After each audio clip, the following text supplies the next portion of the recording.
Peace. Let's talk about Monday Night Raw for March the 13th, 2023. This show was okay at best. It was not decent. It was not good. It was not bad. It was just a run-of-the-mill Monday Night Raw. Nothing too major happened on this show, if I'm being honest with you guys. Nothing. So we kicked the show off with Edge. He gets into the ring, comes out to a great pop. So Edge says, a reaction like this never gets old. This is why he still does this. Edge knows why he's here. Providence also knows. So Edge, then he calls out Finn Balor so they can finally be done with this. Then the Judgment Day, they appear on stage.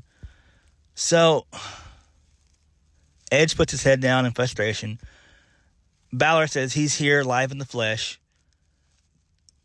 Balor says he finally agrees with all the clowns and wants to hear what he has to say, that being Edge. Edge says he's not here to say anything. Edge is here to end this. But Finn just wants to hide back there. If Edge comes over there, he'll sick Pugsley and Wednesday on him, that being Rhea, and I think it was Dominik. Yeah, if I'm correct. Edge says a few weeks ago, Balor challenged him to a match at WrestleMania. Since Balor isn't man enough to come in here and face him, if he wants the match at WrestleMania, then he's got it. So Balor's pleased with this. Edge says, Balor says if Edge stopped beating him at Extreme Rules was bad, then Edge cuts him off. He tells him to shut his mouth.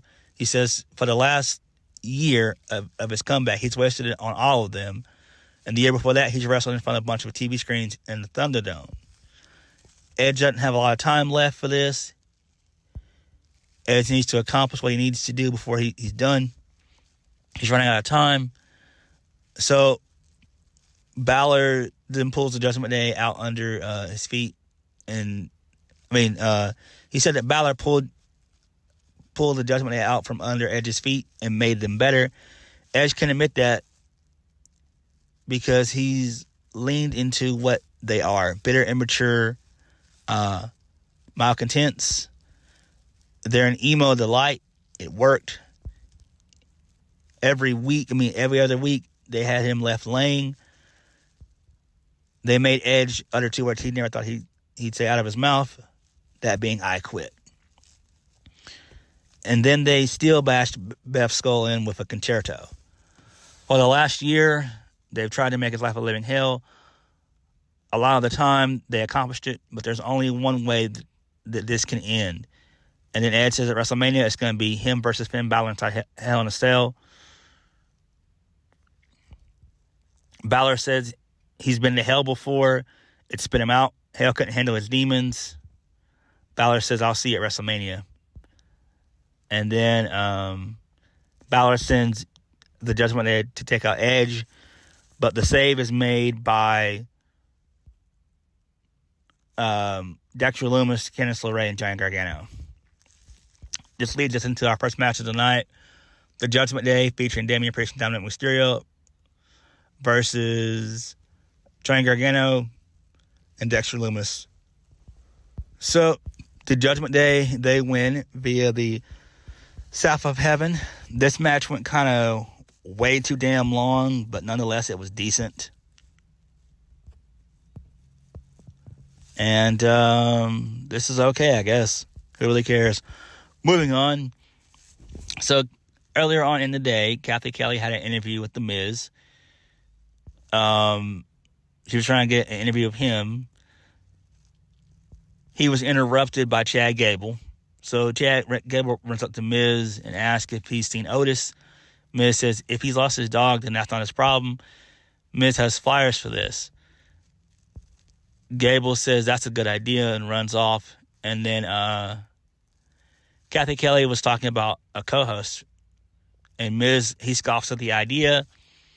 Then we see the camera cut away, and we see Damage Control beating down Trish Stratus, and then they hit her with a triple super kick, and they threw her into some road crates. Okay, so this might set up for her heel turn, maybe. I don't know. This could be, possible tease towards that. Who knows? Moving on. Omos, he's out next. He's with MVP. So MVP says, Brock Lesnar, you're a brilliant athlete, but a terrible tactician. So MVP also said that Lesnar made a critical error in putting his hands on him 2 weeks ago. But the biggest mistake he's ever made in his career was accepting a match against the 7'3" 416-pound Nigerian giant Omos at WrestleMania. So then out comes Lesnar. Gets a good pop from the crowd. So we then hear holy shit chants pick up, and it's beeped out by the USA Network. So Lesnar, he steps to Omos. He looks at him, sizes him down. He holds up a fist to Lesnar's face. His fist is the half size of Lesnar, basically. Lesnar's like 6'3", 6'4". So, yeah. Then there's a suplex city chant that breaks out. Lesnar and Omos, they shake hands. So Omos, he doesn't let go. Lesnar stomps his foot. He attempts to go for a German suplex, but Omos hits him with some elbows. And then Omos grabs Lesnar by the head and throws him over the top rope. So Lesnar, he doesn't initially go over. So Omos basically powers him over. Lesnar lands on his feet. Referees and officials, they come out to separate the two. And Lesnar puts on his cowboy hat and he dips out. Okay. Makes sense, I guess. Makes a lot of sense. They're saving this as a spectacle for Mania, which makes the most sense. Like, why not? This is going to be, to me, sort of kind of fun. This is going to test Brock. This match isn't going to be long anyway. Like, this isn't going to even last 10 minutes. This probably lasts at best either 5 to 7 minutes. Like, Omos matches are notoriously short. Him and Bobby Lashley was the same time length. Same thing with him and Strowman. So, it's not going to be long. Cody Rhodes is out next. So, Cody Rhodes versus LA Knight. So, LA Knight had challenged Cody Rhodes on WWE's official YouTube channel. So, Cody Rhodes wins via the Crossroads. Post-match, he gets on the mic and says he keeps hearing these warnings from Mr. Heyman that he should stay out of Bloodline business. Cody says he doesn't work for the Bloodline or Mr. Heyman. If Cody wants to come out here and stand side by side with Sami Zayn, he can do that. If he wants to fight alongside Kevin Owens, he can do that. Cody has heard Mr. Heyman warn not to make this personal. Cody says it has been personal since he appeared on the show at 21 years old in front of these same cameramen. It's personal every week. It's personal when week after week he's choked up with every sentence. It's personal if you wear a protective coat of armor, which is a tailored suit, not because it's not because he is somebody, it's because he wants to be somebody. Mr. Heyman talks about acknowledging Roman Reigns. Rhodes acknowledges him. Reigns needs to acknowledge him, damn it. That was great.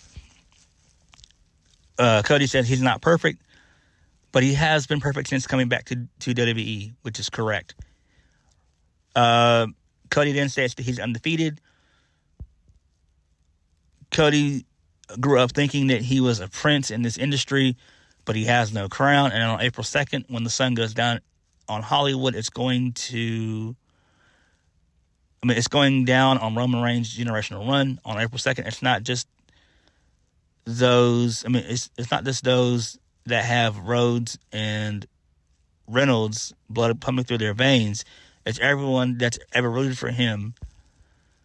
Cody says he's waited his whole life and will wait no longer. On April 2nd, he will pin Roman in the middle of the ring and be the first Rhodes to ever say is the undisputed WWE champion. I mean, yeah, the undisputed WWE Universal Champion. Great. Loved it. But I don't think that they need to keep doing these little exhibition matches. Doesn't make any sense to me, in my humble opinion. I don't know why they keep doing this. Thankfully, LA Knight is a safe worker, but we really don't need any more Cody Rhodes matches. That's just me. Because Bianca Belair is doing the same stuff as well. It doesn't make any sense.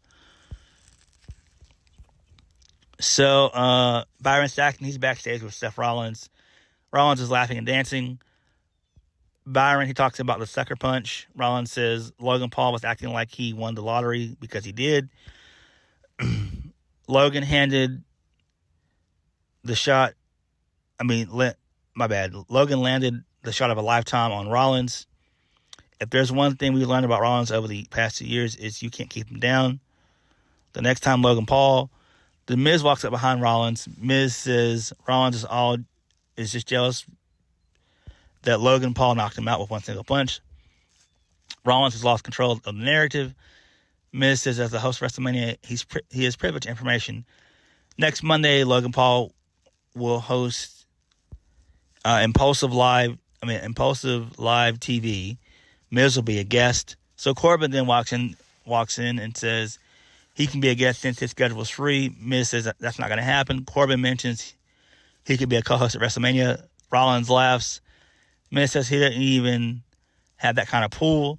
Corbin suggests he could train Rollins how to protect himself. Rollins says he'd rather take boxing lessons from his baby daughter. Corbin says Rollins is lucky that he's not facing him because he could knock him out faster than Logan Paul. So Seth says that sounds like a challenge and accepts.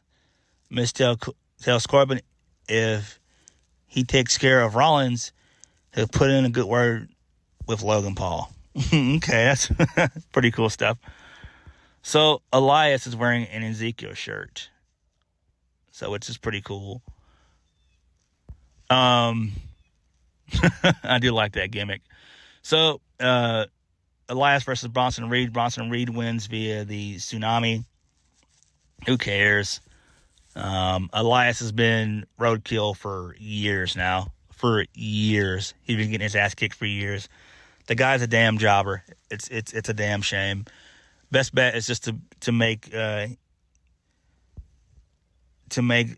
him and Rick Boogs a tag team would make the most sense. They're both jack dudes anyway.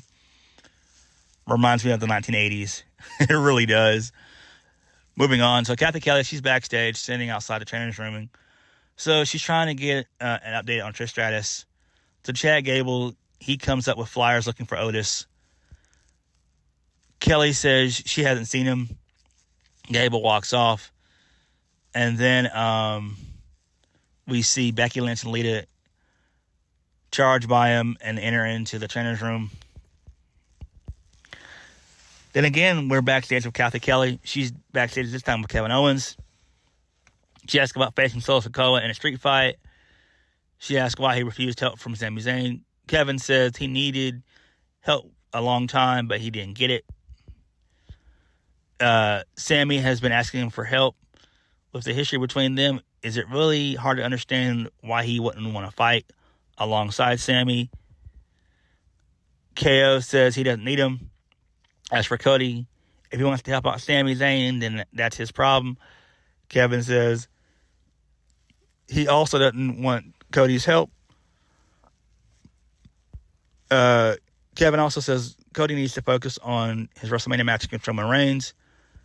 KO doesn't want to be responsible for Cody Rhodes not making it to WrestleMania.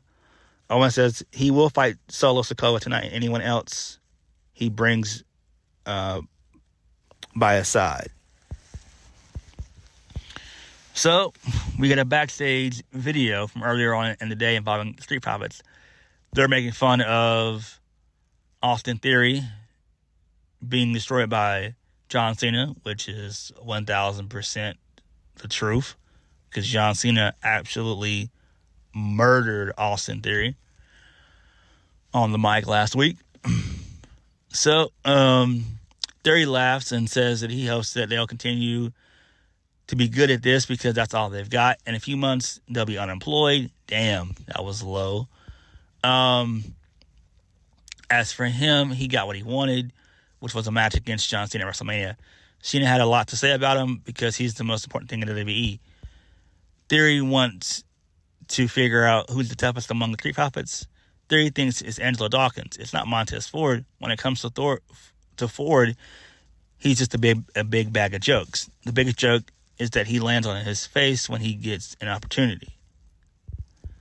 Whenever Theory gets an opportunity, he gets straight to the top.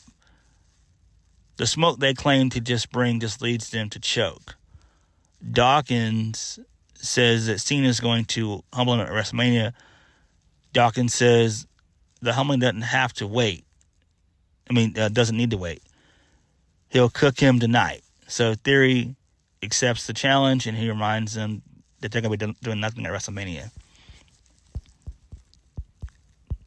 Next, Angelo Dawkins versus Austin Theory. Austin Theory wins A-Town Down. And who really cares? It's a nothing match. And I feel bad for the Street Profits, but then again, a lot of people aren't going to be on the WrestleMania card anyway. I feel like WrestleMania should be reserved for the best of the best. And if you're not doing anything or you haven't done anything in months, then you don't get the opportunity. That's just how I would do things. But who really cares, though? It's not really that important. And then post-match, Austin Theory locks in the STF, and then he does the You Can't See Me. So Montez Ford comes down to make the save. Next, Paul Heyman, he's backstage. So he says the Bloodline has a Kevin Owens problem. He says tonight the Bloodline demonstrates that they'll solve all the problems. The Kevin Owens problem will be solved by the Samoan street fighter named Solo. Cody Rhodes has a problem. Rhodes thinks that the truth shall set him free, but the truth will imprison his mind in thinking that this will be personal to Roman Reigns. Of course, this is personal to Cody Rhodes. That's what makes him such a compelling challenger for the main event of WrestleMania. To make this personal to Roman Reigns makes him a smug. If Cody wants to acknowledge Roman Reigns, then Heyman will give him a chance. Next week on Monday Night Raw, the Tribal Chief will be here on Raw. Cody Rhodes will acknowledge Roman Reigns. At that moment, he'll make the biggest personal and business decision of his life. Cody will decide if he's challenger or a problem. Rhodes is a problem that Roman Reigns would love to personally solve. Nice. Good little promo. Glad that Roman will be there next week. Hopefully Cody will show up on SmackDown and they can continue that way as well. And I get you don't want to have that much interaction between the two, but you gotta do something. But this is the right call. This is the right decision. Cody is the guy to dethrone Roman Reigns. It's just how it is. Moving on. Rey Mysterio. He gets into the ring. He gets a "You Deserve It" chant. So Rey says he has to admit that feels really damn good to be back on Raw. Just last year, they were celebrating 20 years together. It was a huge celebration. Now they're here celebrating the biggest honors of his life. Rey wants to be clear about this. This isn't his award. This is made by the people who helped him build up his career. This is made by the fans that connected with him all the years he's been in the business. This award is not just for him, it's for all of us. So then Ray is interrupted by Dominik. Dominik sarcastically congratulates Ray, who says that he just wants to Dominik says that he actually deserves it because he put his entire life into the business. Dominik hopes it was really worth it because Ray earned that honor at the expense of his son. Dominik says Ray put his entire life into this business. Ray chose all of these strangers rather than be there for his kids. It's an honor that Dominik went all those nights without having a father. How does it feel? Ray told him that he got good grades. He would take care of him. He would take him out.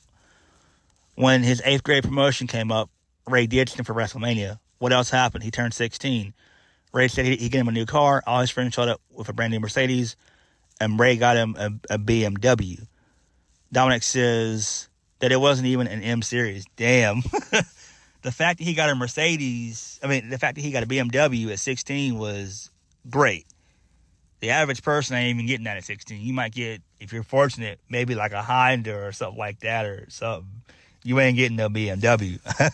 I can tell you that damn much. Hell no. Boy, I'd be happy as hell if I would have got me a BMW when I was 16. Dominik says Ray is afraid because he sees him for what he really is. Dominik sees Ray as a sad, ugly excuse for a father. No, a man.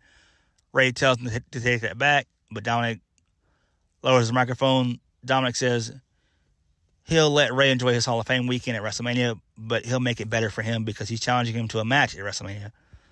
So Ray looks away in shame. Dominik looks down on his father. Ray says he doesn't know how many times he has to tell him this. He's not going to fight his own son. So the crowd starts to boo. Whether Dominik believes it or not, Ray still loves Dominik, and he always will. There's going to be no match at WrestleMania. So Ray walks off. Dominik asks, is this really a Hall of Famer? Is Ray just going to walk away? Dominik says Ray's been doing what he does best. Ray run away from Raw, his entire family, and Dominik. The only thing Ray taught him is what not to be. So Ray then turns around, he looks furious, and then he turns back, and then he walks out. So this is a pretty good segment here. I like it. I think what they're going to have to do is it's going to have to be some type of family intervention. And hopefully that happens on SmackDown, where there's a family intervention where we see Angie and we see Aaliyah. And maybe Dominik either pushes Aaliyah or maybe slaps Angie, and that's how we get the match. That's the only way, because Ray for months has been dodging this. And then again, I'm still thinking that even if we don't get a one-on-one match, we're probably going to get that tag match.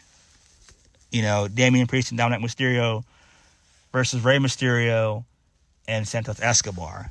That could still be where they're going with this. Moving on. So, Kathy Kelly, she's outside the trainer's room. So we see Becky and Lita come out with Trish Stratus. Lita says they should have finished the job. Stratus says all Damage Control managed to do was piss her off. So, makes sense, I guess.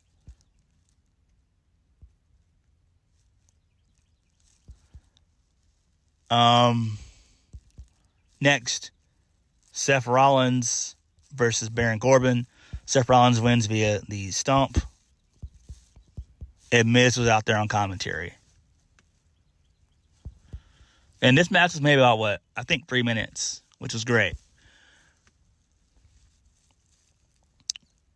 Chad Gable, he was backstage, desperately looking for Otis. So Mustafa Ali comes up to him. I don't know what the hell he was wearing, though. So Ali says he hadn't seen Otis. Ali also hasn't seen Gable smiling. So the only thing he's looking for could be around the corner. So Gable shushes him. Gable turns the corner and sees Otis posing for photos with the Maximum Male models, Macy and Mansois. They say they're working on Otis's headshot. They call Gable ugly, and they walk off. So Otis follows, and he apologizes to Chad Gable. So this does make sense. This officially starts their breakup, and I think it's best for business. I've always liked Otis as a comedy character, and he fits it. That's just him. He's great.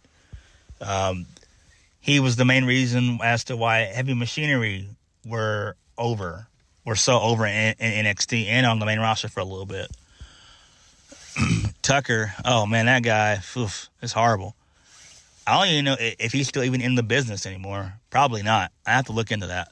Moving on, Bianca Belair versus Chelsea Green. Bianca Belair wins via the KOD. Post-match, Bianca was beaten down by both Carmella and Chelsea Green. Asuka makes the save. And both her and Bianca, they double team Chelsea Green, and they take down Green and throw her out the ring. So Asuka picks up the Raw Women's title, looks at it. So she pulls away from Bianca a couple times. She holds it up. Asuka looks at Bianca, and we see the blue mist in her mouth. Asuka laughs and drops the title, and then Bianca looks kind of pissed. So that's pretty decent. Then the main event, street fight. Solo Sikoa versus Kevin Owens. Solo Sikoa wins via the Samoan Spike.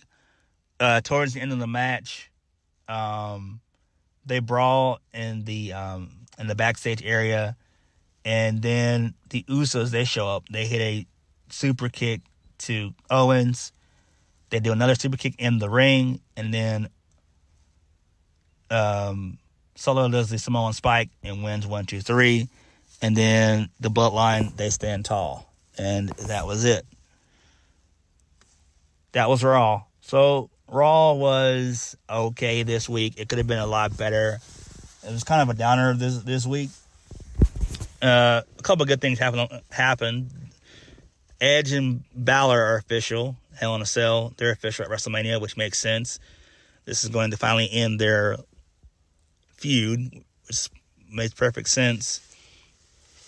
We're still working out, trying to work out the kinks. Trying to work out all the mishaps with the Rey Mysterio, Dominik Mysterio stuff. That storyline is continuing, which makes sense. Other than that, nothing else happened on Raw that was, worth talking about. This is a very missable episode of Monday Night Raw. So on that note, thank you guys for watching. Please hit the like button, comment down below, and let me know what you guys think. Peace.